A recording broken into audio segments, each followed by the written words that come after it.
Bismillahirrahmanirrahim. Bismillahirrahmanirrahim. Alhamdulillahirabbil alamin. Arrahmanirrahim. Maliki yaumiddin. Iyyaka na'budu wa iyyaka nasta'in.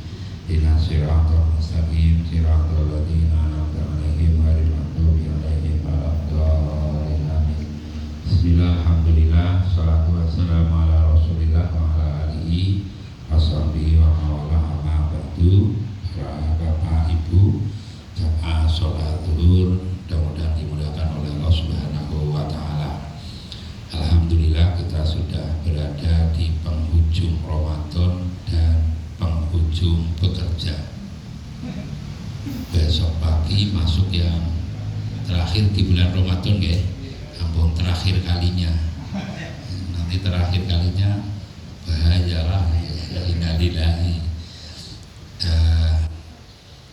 Kebiasaan para sahabat Rasul kalau datangnya bulan Ramadan bergembira karena akan datang bulan istimewa. Tidurnya ibadah, mengenai pahala tasbih. Nah kalau perginya Ramadan ini menangis. Dan kira-kira perasaan kita seperti itu atau enggak? Tapi kegembiraan dan kesedihan beliau dasarnya iman, Pak. Dasarnya iman, karena di Ramadan dilipat gandakan, buka pintu surga. Pedagang datangnya Ramadan pasti seneng. Ini bukan dasarnya iman, dagangannya nah, para sahabat kok menangis karena keimanan mau ditinggalkan. Malam hari suara saut-sautan Al-Quran, suara tarawih. Bisa bayangkan kalau tidak puasa, sholat 23, sholat 11 nggak kuat lah, nggak kuat ya. Nah, karena di bulan Ramadan itu memang bulan istimewa. Nah, di antara keistimewaan Ramadan itu syahrus sodaqoh, bulan untuk berbagi. Sodaqoh yang wajib namanya zakat. Zakat itu bisa zakat harta, zakat penghasilan, bisa zakat fitrah. Ini 1 tahun kewajibannya hanya 1 kali. Zakat yang sunnah bisa infak, bisa sodaqoh, bisa hibah, bisa parsel. Parsel bagian daripada sodaqoh. Iya, parsel bisa bagian daripada sodaqoh. Yang penting tidak pakai dipa, dan mungkin tidak bisa pakai dipa ya. Ya, dari bagaimana kita membedakan anak buah lah ya. Paling aman ya pakai uangnya sendiri. Sampai hebatnya sodaqoh, Rasulullah itu bersabda. Di sini tidak lengkap, tak potong yang sesuai dengan konteks aja. Ittaqun naro walau bisyikki tamrin. Wa illam tajid bikalimatin thayyibah. Hindarilah api neraka walaupun toh hanya sedekah separuh kurma. Kalau kita ya separuh gedang atau gedang betitik, tahu ya, gedang cilik. Kalau tidak punya untuk sedekah bikalimatin thayyibatin, maka sedekahlah dengan kalimat yang baik. Kalimat yang baik bisa berupa zikir. Nah, zikir penangkal setan, la haula wala quwwata illa billahil aliyil azim. Dibacakan itu kok belum ampuh, wacana ayat kursi. Jadi istrinya sendiri kok sedang marah-marah, hakikatnya sedang melakukan setan. Wacaan la haula urung ampuh ayat kursi. Ayat kursi isi kesuh Yasin. Yasin kok isi kesuh Ar-Ra'd. Arok itu isi kesuh, berarti ya setan jenderal. Hadis ini luar biasa betapa dasarnya sedekah. Dasarnya di mana? Bisa merubah orang ahli neraka ini menjadi ahli surga. Bisa merubah orang ahli neraka menjadi ahli surga. Ini sedekah, baik yang wajib maupun yang sunnah. Ada sebuah kisah Siti Aisyah ke pasar. Di hadisnya tidak diceritakan pasar kaki atau pasar apa gitu. Pasar di daerah Arab lah, Madinah pasar. Di pasar itu menemukan seorang budak yang lesu, kumel. Akhirnya oleh Siti Aisyah dibawa ke rumah, dipertemukan dengan Rasulullah SAW. Begitu dipertemukan, Jibril datang. Rasul suruh pergi orang itu ahli neraka, tidak pantas masuk ke rumahmu, tidak pantas ketemu orang suci. Oleh Rasul, Bapak silakan pergi. Nah, laki-laki tegel, kon musir diusir. Tapi naluri keibuan diusir karena disangoni. Anak diusir oleh ayahnya, ibunya ya usir, tapi ibunya nyerah pisang. Nah, Siti Aisyah memang pergi, Bapak tidak berkenan, tapi ini kurma untuk sangu di jalan. Kalau nanti di jalan tidak bisa makan, disangoni oleh Siti Aisyah berupa kurma. Dimakanlah di jalan. Begitu sedang makan, ada pengemis meminta kurma, dibelilah separuh. Katakan kalau 3 diberi 1, dan separuh diberi, Pak. Begitu si pengemis itu memberi kurma kepada si budak itu memberi kurma pada pengemis, Jibril datang kepada Rasulullah. Rasul, orang itu panggil lagi. Orang yang tadi diusir oleh engkau panggil lagi Rasulullah. Itu sudah menjadi ahli surga karena di tengah perjalanan dia sudah bersedekah kurma. Nah, ini diceritakan ya di situ. Sehingga mudah-mudahan kita semua tidak termasuk orang yang pelit. Orang pelit dari fisiknya aja bisa dilihat. Siji melakukan gegem. Jadi wong pelit rata-rata melakukan gegem. Lek pecian ngarep mburi lancip. Jangan dengerin bae itu bejur pe wong telu pelit banget. Asli lek pecian kan dipecet kok iki pelit kae.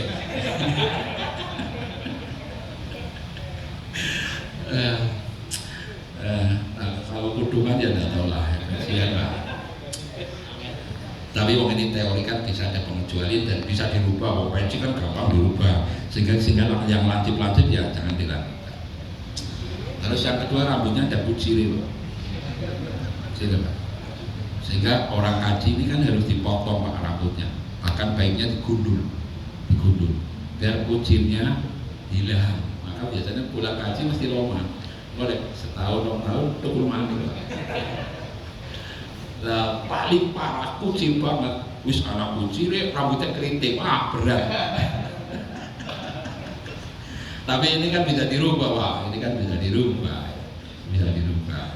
Ojo mantep, katanya keriting, nyatanya keriting, jangan anak pengecualian, Pak. Sehingga Masya Allah, saking dahsyatnya sedekah, Gusti Allah itu mengutus malaikat 2 spesialis.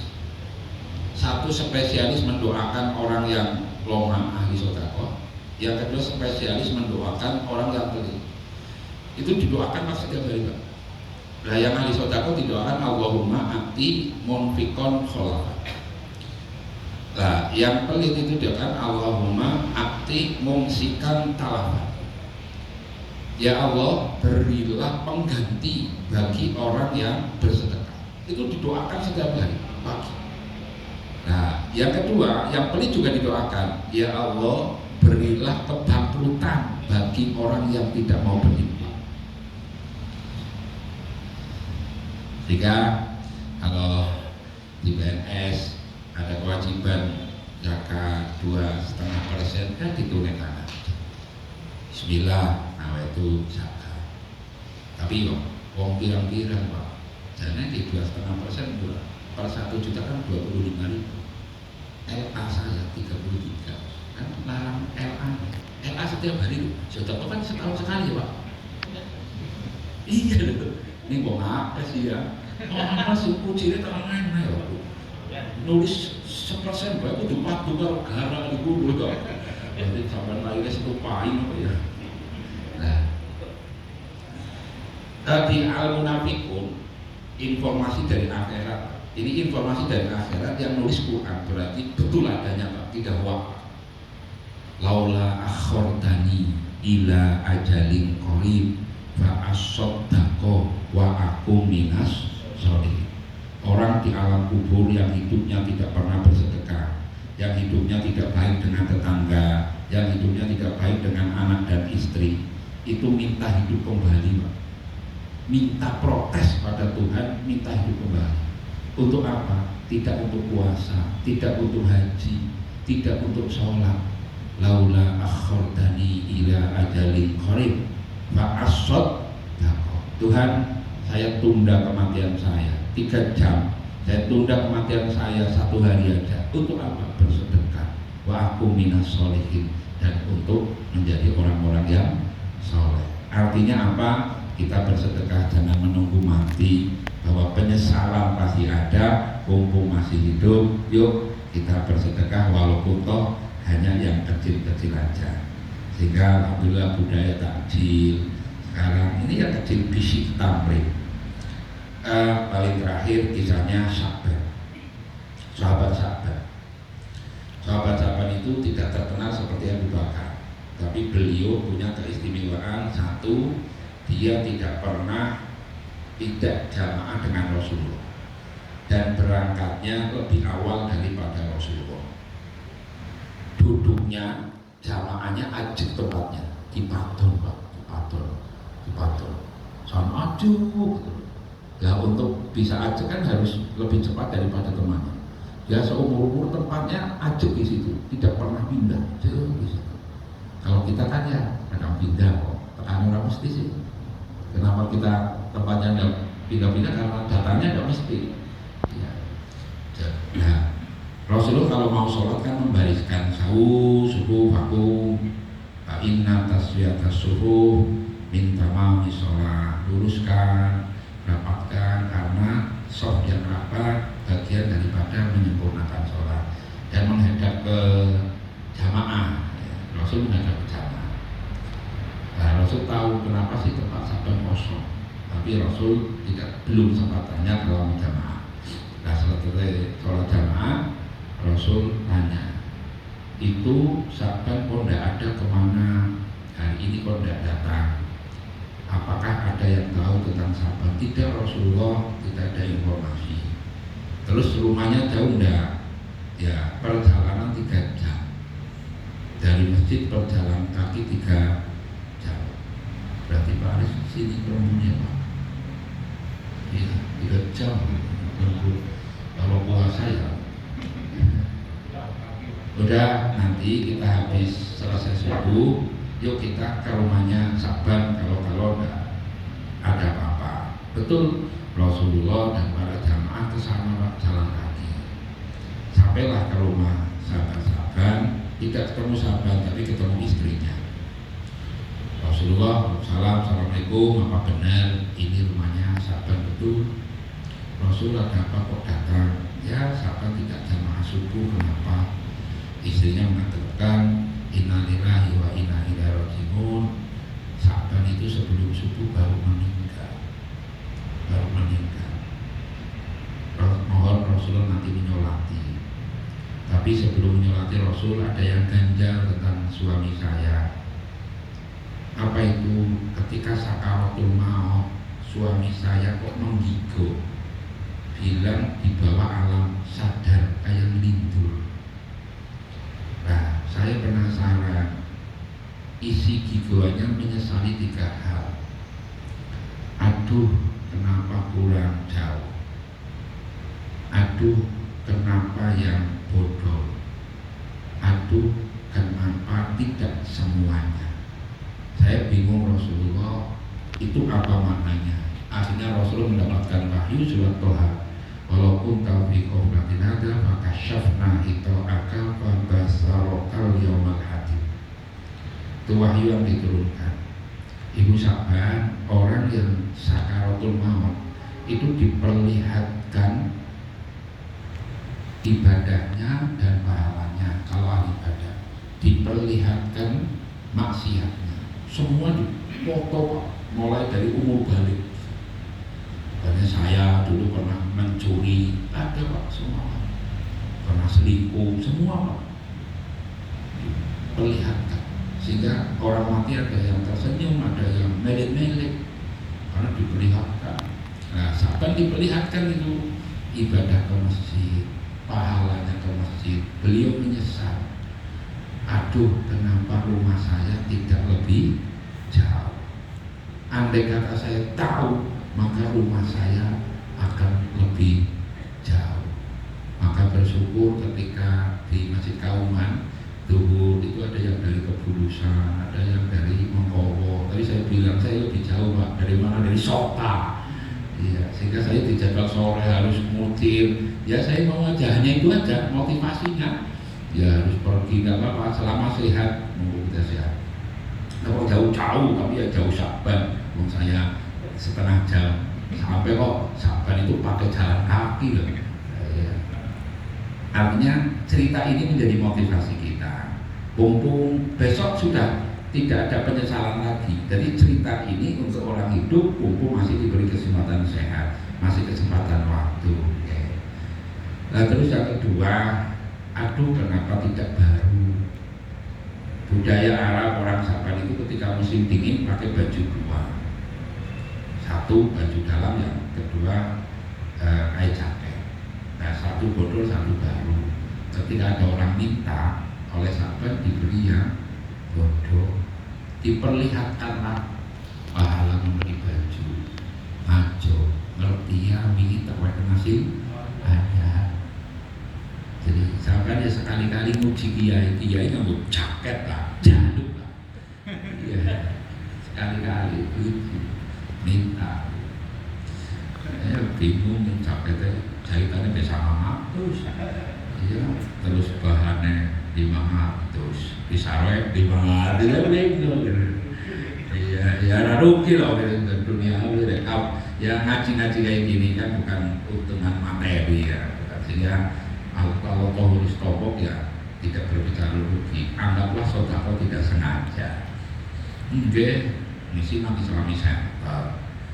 Sandalnya hanya Pak, batak kan terdung ngatus ya, terdung ngatus. Balik dilironi sewalo, ini gak 8.000. Waduh, bisa loh 150. Maka kadang-kadang kita ya Allah, tempat masjid aja tidak aman ya karena tempat di jalan termasuk Kauman. Boleh dan trauma menjelang badan, tekan kan nggak usah dosen ngelek lah, orang mikir-mikir.